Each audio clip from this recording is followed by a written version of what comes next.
Oops. No, that's not what. And then, There we go. okay, so we're good. Well We're then, good. welcome everyone. I'm so glad that everyone was able to join us today. It's great to see all of you. I will start with the introduction of Mona Curry, who works with the Federal Emergency Management Agency, FEMA, as a division supervisor in operations, responding to disasters across the nation. Mona recently was deployed to Louisiana in response to Hurricane Ida, where she worked in one of the hardest impacted parishes.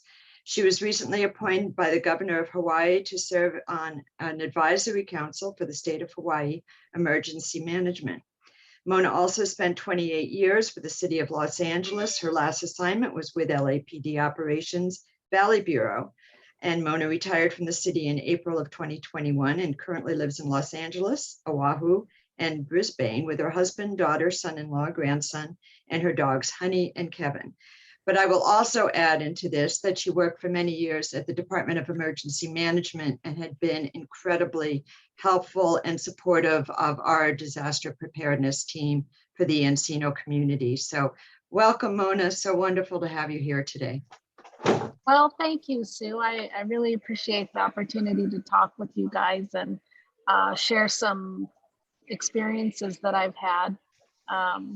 I did retire in April, and it was great for a while. It got a little bit boring, and so I decided because my skill set is so unique and FEMA approached me, so we were able to come to an agreement on how I could work with the agency, sort of on an on-call basis. And I did deploy to Hurricane Ida for 30 days. And I don't know if you guys, read a lot about Hurricane Ida, but it was one of the worst hurricanes that the nation's had. It definitely one of the most costly. We're talking about over $65 billion worth of damage and assistance that we're pouring in to, especially Louisiana. I had one of the parishes, which is similar to like a county. The parish has lots of cities in it, that I was responsible for coordinating assistance to. And when I first got there, I was just complete chaos because the roads were closed. The power lines not only fell, but some of them just cracked, and there was all sorts of trees, and you just couldn't drive anywhere. Of course, nobody had power. They had no water, no gas. Hospital was down. So if you evacuated or you chose to stay, you were not getting any medicine, or it was just complete chaos. So with all that said, going into a situation like that, and we've been so lucky here in California, not talking about the fires because there have been some completely decimated communities, but here in Southern California, the worst disaster that I can think of for us was Northridge Earthquake. Would you guys agree with that? Probably. Yeah, so California's had some bad stuff, but us here in sunny SoCal, we keep escaping this serious disasters. And so, we try to get ready, but then we don't have a big disaster, and, people become very relaxed. And one thing I always say to people is, don't make yourself a victim. Right now is the best time to get ready and prepare, so that when the time comes, first responders, they can really focus on children or our older adult population, people with special needs, people like me and you, and we have the ability to take charge of our life and not allow ourselves to become victims. And, that's the mindset that we should have. And I know that you guys are doing a lot with your chamber to prepare, because I've seen your exercises. I know you guys had Mitch on your committee. I don't know if he still is. I see Lynn on here, and Lynn is a super motivated guy, and he's doing a lot too. So I know you're taking those steps. But I just, it's hard to try to convey the information to you on just how bad it can actually get, because you've really not seen it, unless some of you have. If you've lived in other states, maybe you have, but for the most part, we really haven't seen that kind of disaster here, at least not in a long time, since Northridge earthquake. So with that said, there are still ways that you can really position yourselves and your businesses to recover quicker, because if those businesses don't recover, for example, in Louisiana, when people started returning, the ones that had evacuated, there was really nothing for them to come back to. So, they're going to lose people to Texas, to the other surrounding states where they evacuated to, because they're not going to come back. But some will come back. But the markets were not open. The restaurants were not open. They couldn't get fuel. The gas stations were not open. And we had to give out MREs. And the last thing you want to do is eat an MRE, right?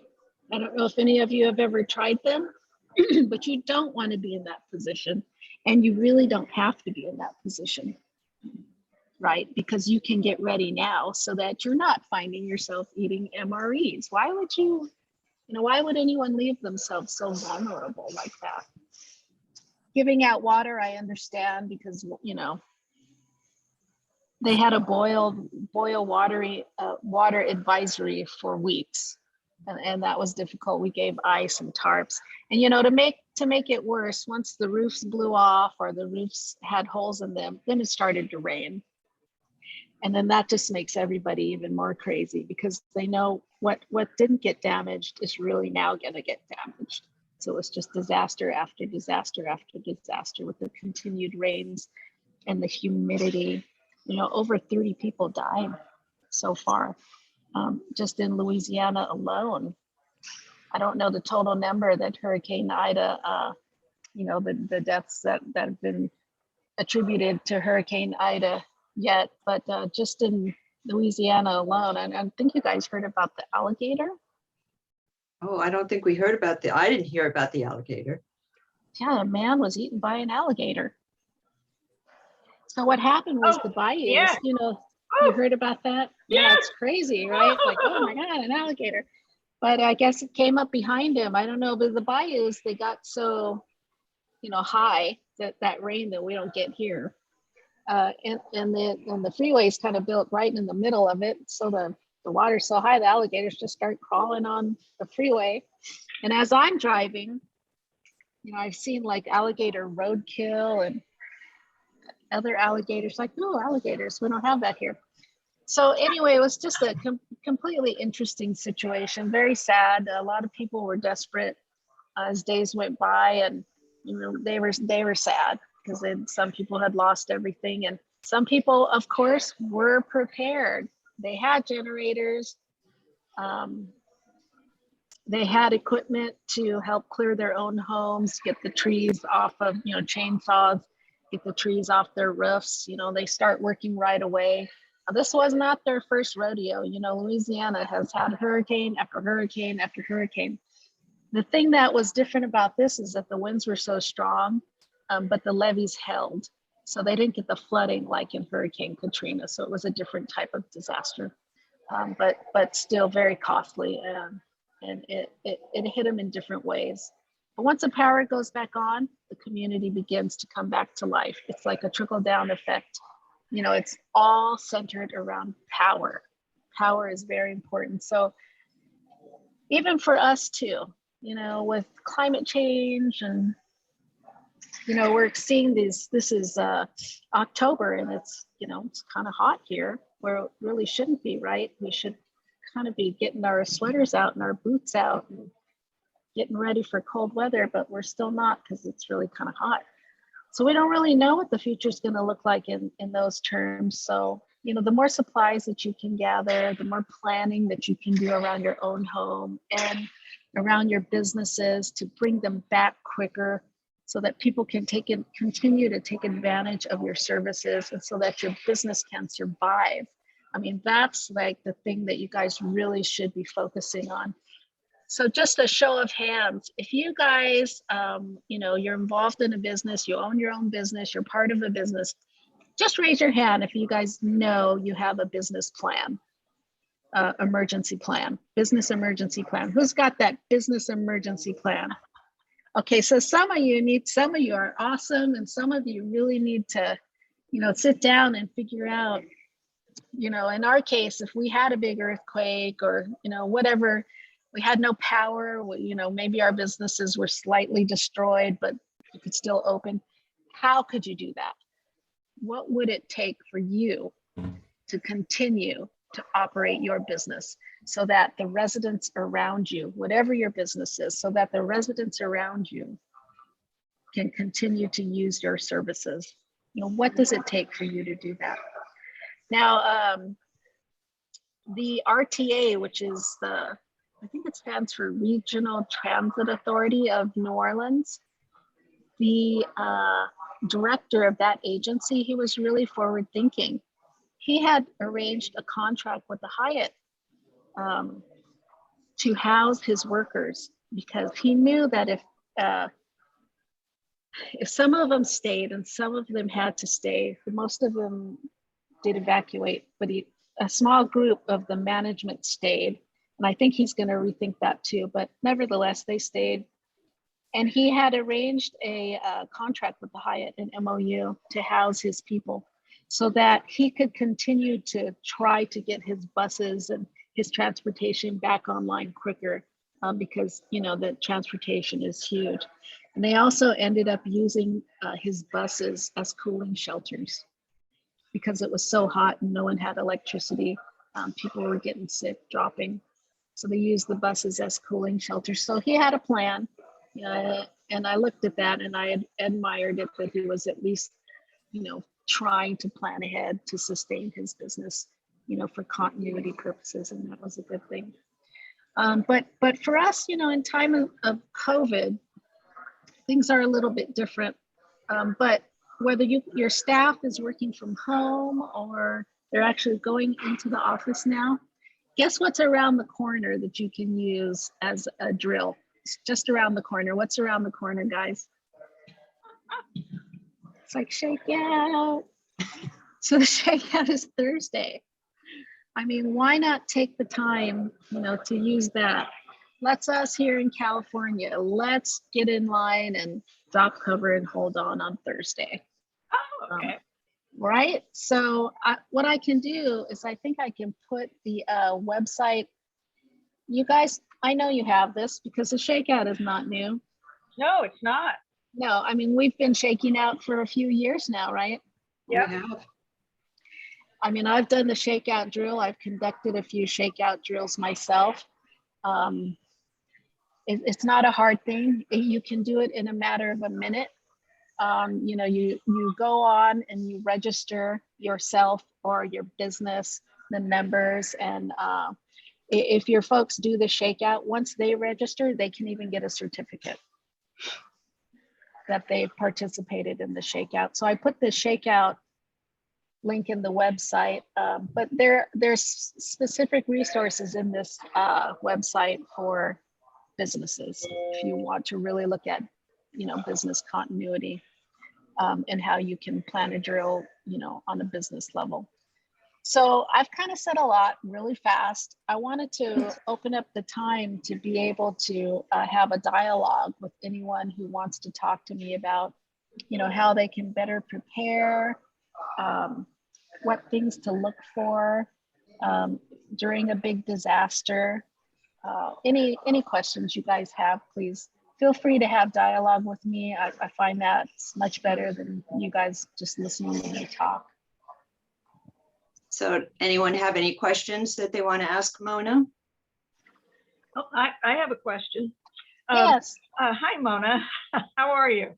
Hi, good. Yes. Hello. Congratulations. On your award. Yeah, there you go.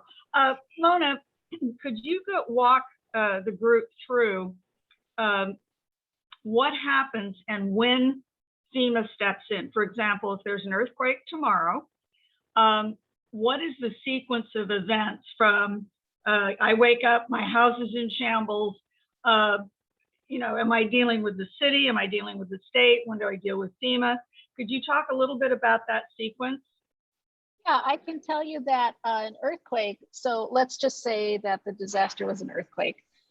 There is a little bit of early warning, like a couple minutes, but it's not like a hurricane where you can watch it develop and you see, oh, this one's, this incident number one is now going to get a name because we see it's, gaining strength and it's getting faster and stronger. In those cases, we have time to pre-position and lean forward and get ready. In an earthquake, it's all just response, real fast response. So it's going to take a little bit more time to spin things up. So you're really going to have to count on the local jurisdiction. So in this case, the city of LA.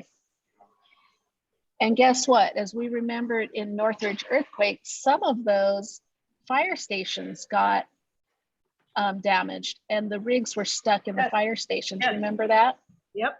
They couldn't get out to come and rescue you. Right.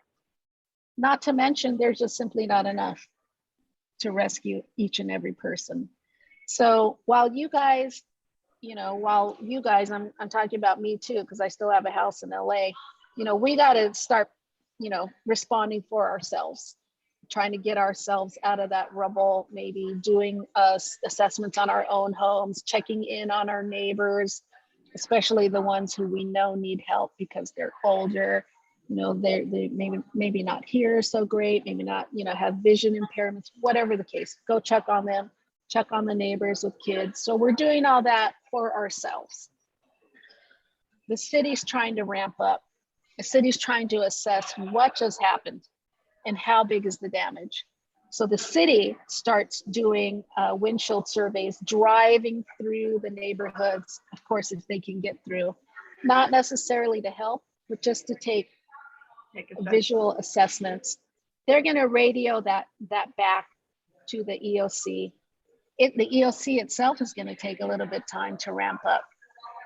All right, so we're maybe already on late day one before things really start ramping up. They're assessing the damage. The county should be leaning forward and looking in on the city and the other 87 cities within the county and saying, oh, here's the damage here, there. Yeah, this is huge. They should already be in conversation with the state. The state should also be looking down, waiting for them to request assistance. Once the state says, yeah, you know what, this is crazy, this is just too big, then they start asking FEMA to come in. So we're already maybe on day two before, FEMA is not just waiting, sitting around waiting. They're starting to gear up too, but it's going to take a little bit of time to get resources in.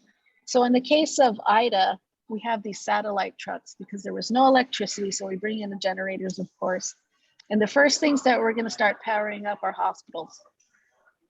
It's not going to be schools, not going to be libraries.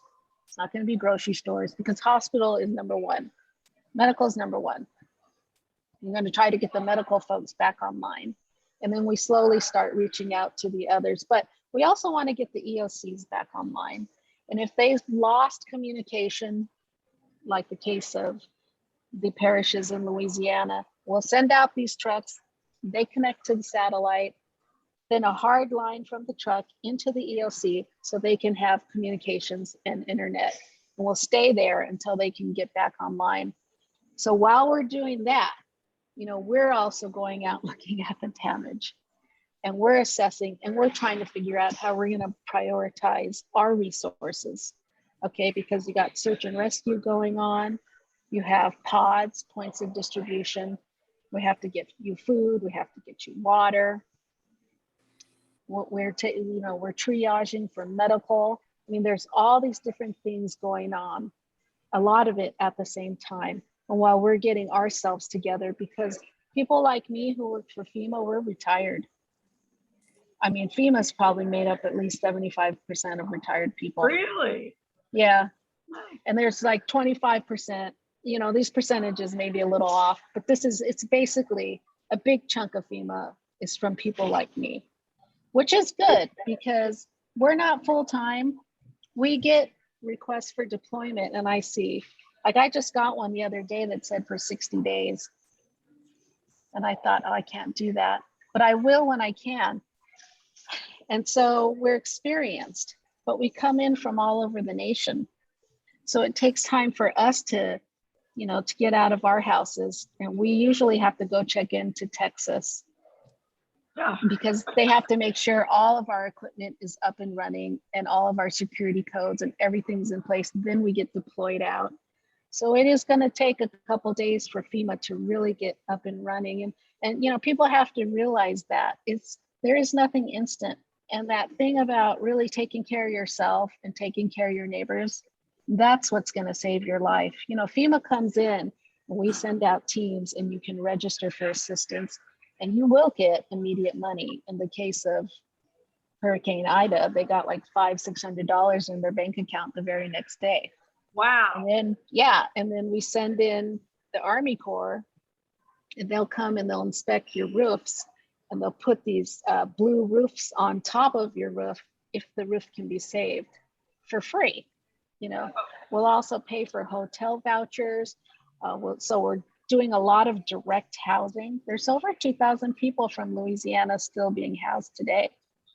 Wow. But the other thing that FEMA does, which I think is great, is they go into your house and they try to make repairs if possible so that you can continue to stay there instead of going to a shelter or going to a hotel or something like that. But I can't stress enough that, FEMA's going to come in, but it's not instant and it's not magical. It takes a couple days. So if you're not prepared for yourselves, you guys, who wants to go to a shelter? When you can have a plan in place. Okay, yeah, my house is destroyed. Maybe you can't even get a hotel because everybody else has already got the hotels because their houses are destroyed. Then what? You either go to a shelter because you couldn't go to a hotel or something else, or you go to your plan B, whatever that is, because you've already developed your plan B.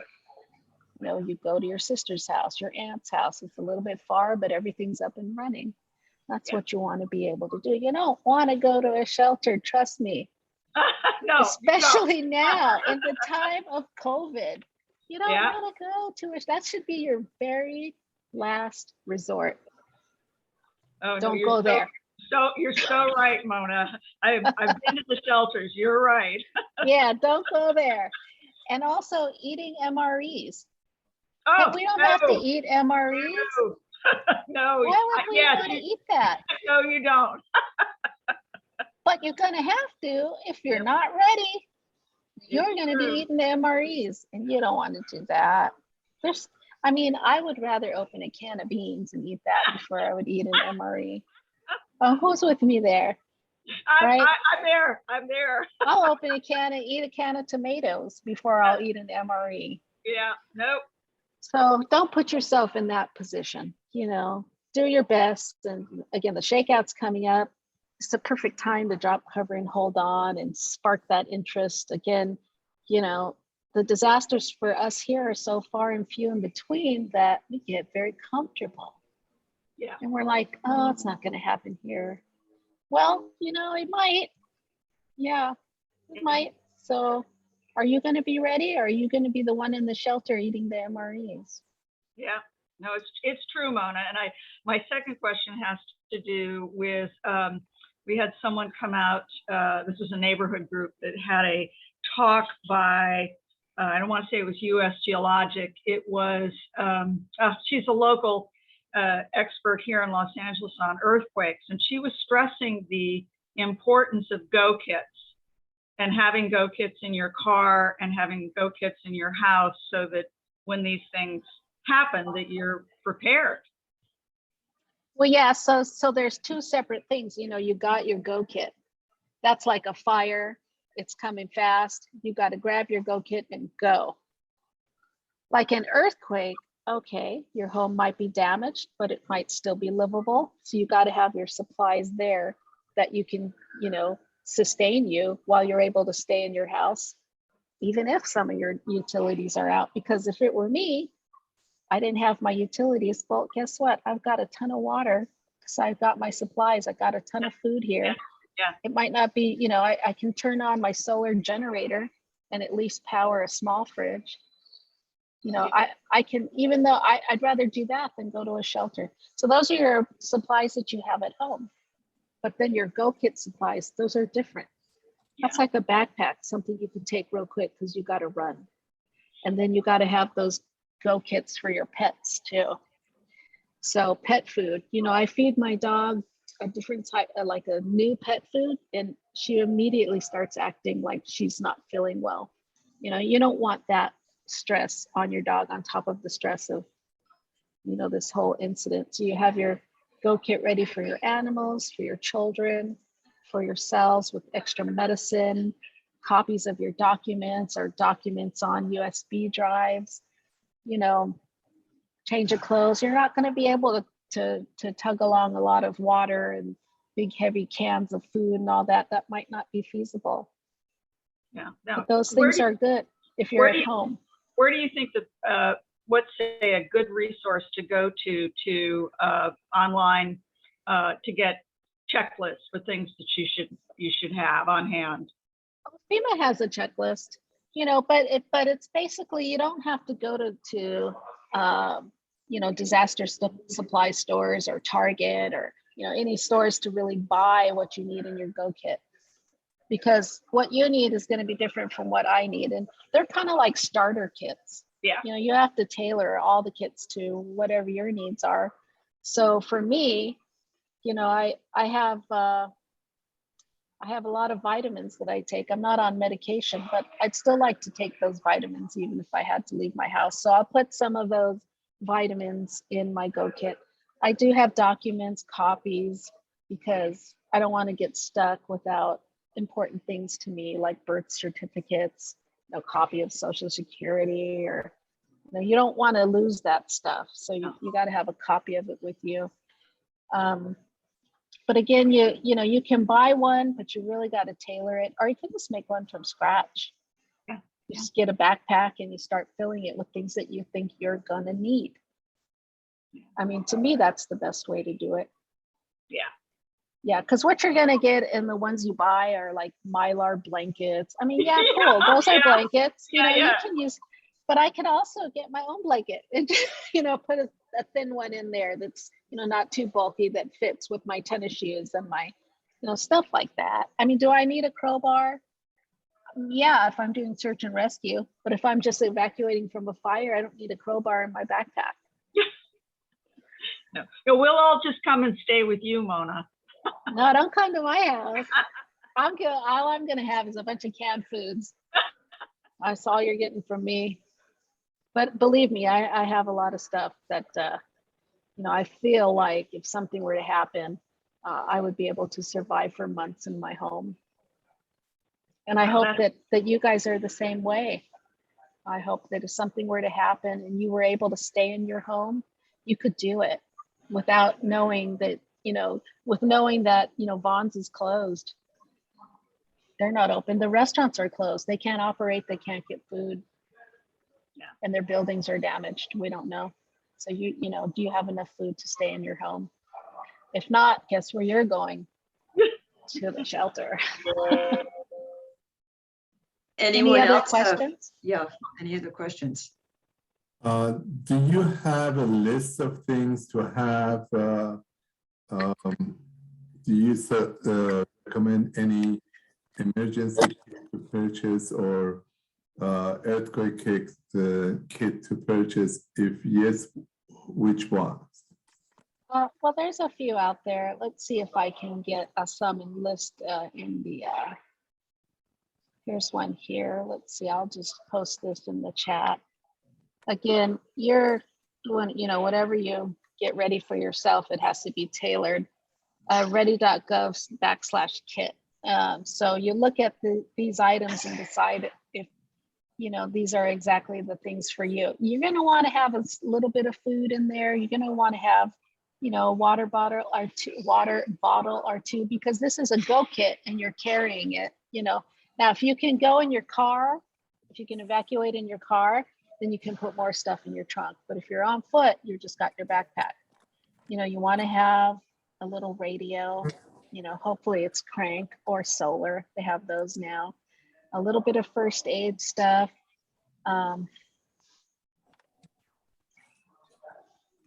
Medication. Medication, so Sorry, important. biggie. You know, you want to have a way to charge your battery for your cell phone. So you want to have one of those little power banks. You Yeah. know, but it's all up to you on what, you know, what your priorities are. I'll tell you, when people couldn't charge their phones, they felt so disconnected and really didn't have information on, you know, what's news. And sometimes they didn't even know where we were giving out supplies because they had no way to communicate. So, I mean, since 94, it's almost 30 years that we have had an earthquake, you know, so have you been involved with the earthquake lately, you know, that you... no. I mean, the worst earthquake that I was involved in was Northridge Earthquake. Right. And I was working at Northridge Park at that time. Oh, So I was involved with the sheltering, and that was an eye opener, because if you guys remember, I mean, people were just sleeping everywhere, even in the medians in the middle of the street, you know, where and it was raining and it was muddy at times, and people would not go back into their homes because they didn't trust their homes. You know, the I mean, integrity. when was the last earthquake happen in US? Well, I mean, we had a big earthquake, was it 2 years ago out east? You guys remember what that earthquake was called? What was it called? I can't oh my remember. gosh. I mean, that was pretty serious one, Yeah, but you know, what? that area is not a heavily populated area, so it could have been a lot worse. If that particular earthquake was right in downtown LA, you would have seen a whole nother outcome. Yeah. So the earthquakes are still happening. They're not going to stop. No, I No. understand. But what is the FEMA's experience with the recent earthquake? You know, so what is your, I mean, I understand. FEMA's response to earthquakes in recent times, I don't know. It's been a lot of hurricanes and fires, and now we're throwing in volcanoes. Earthquakes, not so much. You know, we of course we've had them, but I mean, how bad is it going to be if we have another earthquake like the one we had in Northridge, you know, so. oh, I think you should I mean, count a on lot it of- in being bad. Yes. I understand it's going to be bad, but how bad is it going to be? It's been a lot of houses or homes or buildings have been retrofitted, you know, Yeah. in the last 30 years. So how bad is it going to be? I mean, that's true. There have been a lot of retrofitted houses, but there are still some communities that Wait till she brings food. I don't want to have food all over when she gets here, you know? haven't been retrofitted because they're homes, or, you know, like that earthquake that we had up in Napa when all the wineries were destroyed, and we were like, oh no, not the wineries. That was terrible. So some buildings, yes, the ones that are being built that are new, yeah, they're going to be a little bit stronger. You know, the ones that have base isolators downtown, they're going to be stronger, but there's still a lot of buildings out there that are not retrofitted. And so we Yeah. can count on, you know, severe damage if we have another big earthquake. And so, you know, it behooves us all, including myself, to be ready for that. Because Yeah. again, you don't want to be caught, but, you know, with your pants down. It's true, Mona. I know that the USGS and also the county and all of the stuff that they do to help people prepare. And I know the county has a website for this. In both cases, they've been saying for quite some time now, actually, and I think it's why the city of LA started their app program, is they said, count on it being big. We're overdue. Yeah, I think if you don't count on it being big, then you know, you might find yourself in a really bad situation. And when that happens, you just take attention away from first responders and being able to go focus on the people that really need help. Mona? Yes. Hi, Leonard. Hi, Lynn. Hi. Mona, you know Patrick Botza Forbes, don't you? CERT Battalion? Yes. Okay. They have a new program. It's called the Neighborhood Team Program, NTP. It's a 7-session program that they do, and it combines a bit of CERT, a bit of Ryland, and a bit of radios. And they will come out and they will put those on for emergency preparedness. A number of the neighborhood councils in Los Angeles are beginning to have them go through everything up to their final exercise. So that's a resource that can be used. That sounds like Lynn? a great one.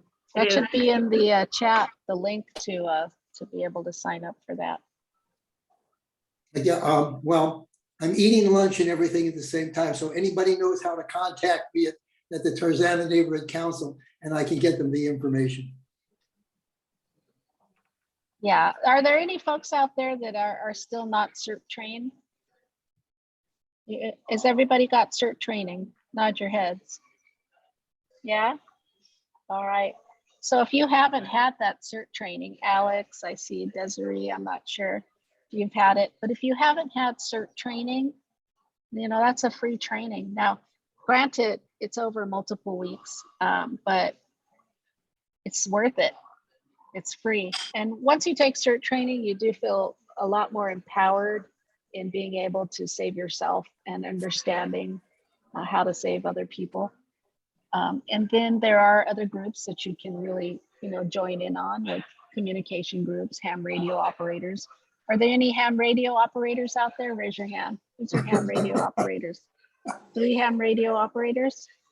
Okay, so those are the people that you're gonna go to because they're gonna be the only ones that might have information because you guys won't be able to communicate with anyone else in the worst case scenario. And then, you know, planning with your neighbors so that you guys all have, you know, an area that you go to, a process of who looks for what neighbor, and just, you know, maybe even storing resources for your neighbors. I mean, there's endless ways that you can get prepared. You just have to really, you know, be motivated and understand the risks if you're not prepared. You know, you got to understand that. So you really got to keep asking yourself, am I going to be a victim? Or am I going to allow myself to be a victim? Am I going to allow myself to go to a shelter and eat MREs? No, not me. Mona, I have a question that was submitted by Mary. She's asking, I think the pandemic was a big disaster for the entire world. It was an eye-opener to all of us. My grandson, who is 7, led our office on a fire drill.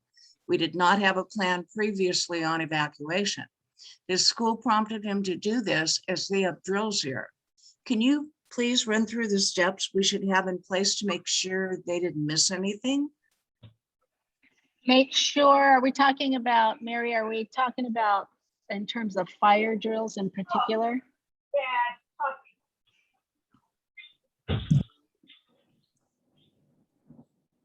I don't Okay, see a,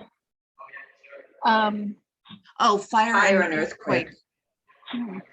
Okay, well, the good thing is the Thursday is an earthquake drill. So for that one, Mary, the class and all the classes across the city and county and state, and actually the nation and the world are now doing the shakeout drill. And that's basically drop covering and hold on. And for the earthquakes, so right now I'm sitting next to this glass, this mirror, okay. During the earthquake, this is like the worst place you can be. Mhm. Now I look up, I don't have anything heavy hanging over my head. Okay, cool. So I'm cool there. So I have this table. What I would do is the minute I start to feel shaking, and you know, the thing is we've felt shaking before, and if it's not too, you know, if it's not too rough, us in California, we felt it so many times. You know, if we don't really feel compelled that it's not going to be the big one, we're not going to drop cover and hold on. But you'll know you'll know when the shaking lasts longer and you really hear the roar and you really feel, you'll get under the table. What you want to do is you want to hold on and cover the back of your head. If there's no table to get under and you're in your house, you want to get away from those windows and overhead lights, and you want to go to an inner wall, and then you want to duck down and cover the back of your head. So you have to actually have a plan of anywhere you go. If you're in the theater, if you're in the mall shopping, you know, your instincts have to tell you, because you've practiced it. I need to get away from all this glass and I need to drop cover and hold on. And hopefully you find something sturdy. If not, you find an inner wall to duck near. Now the fire drills are super important, because I'll tell you what, there were a few years back in time where I was teaching high-rise buildings how to do fire drills to evacuate their people. And there was a lady, I remember, I don't remember the exact year, but she took the elevator up her building every day and the elevator down. And there were like 20 floors. This is downtown LA. I don't know if any of you guys remember this, because the details are foggy, but when they found her, you know, the building caught on fire. When they found her, she was just a couple feet from the stairwell. So the first thing that happens is your floor fills up with smoke. And so you stop being able to see. And if you don't know where your stairwell is, because you've never taken it, you just take the elevator every single time, you're gonna have a hard time finding it in the dark with all the confusion and the yelling, and you can't see, and you know, you're starting to get dizzy because of the smoke. So they found her next to the stairwell. So she never even made it into the stairwell, while other people on her floor did, and they went down the stairs and they survived. And it was because this lady never took the stairs. So she didn't take time to figure out where the stairs were the whole time she worked in that building. So there are things that you can do. Fire drills are not just about evacuating, you know, there's more to it. So if, you know, you're in a room and, you know, there's a door and you want to use it to evacuate, you really have to touch it with the back of your hand to feel if it's hot, because if it is, you don't want to open that door. And if you touch it with the front of your hand, you can burn your hand, and then your hands are useless. But, you know, you can kind of get like, oh, you know, that door's hot, I'm not going to touch that. So you have to kind of know, you know, so there are other things to fire drills. I know that there are resources online that can give you step by step. But again, if you go to the Shakeout website, you can get step-by-step information on how to do a earthquake drill. So I hope that helps. Mary. If I can just add in too, you want to get all of the able-bodied people that are able to get out quickly down the stairs first, and then take the handicap down afterwards, so they don't tie up the staircase. Because you want to get the mass number of people taken care of, and then worry about the handicap, and make sure somebody's staying with them to keep them calm while the others are evacuating. And then you have a team of strong people to get them down the stairs. Yeah, and you know, I'll add one more thing to that too, Sue, is that you want to try to create that buddy system. So if you know someone does have a disability, if they've acknowledged it, you know, you try to pair that person with someone, and you know, have a backup in case they're not, you know, at work that day, and you want to try to help your coworkers save their lives. And you know, but it's just like an active shooter situation. You know, if it comes to your life, you know, because somebody's not evacuating, or you know, you can't, you know, because there's a disability, you got to make the ultimate choice. Some people won't leave their coworkers behind. Some people will, and they might have to, you know, especially in the case of an active shooter. Any other questions? I think you answered Mary's question. I don't see any other hands up. Linda, do you see anyone that I might be missing?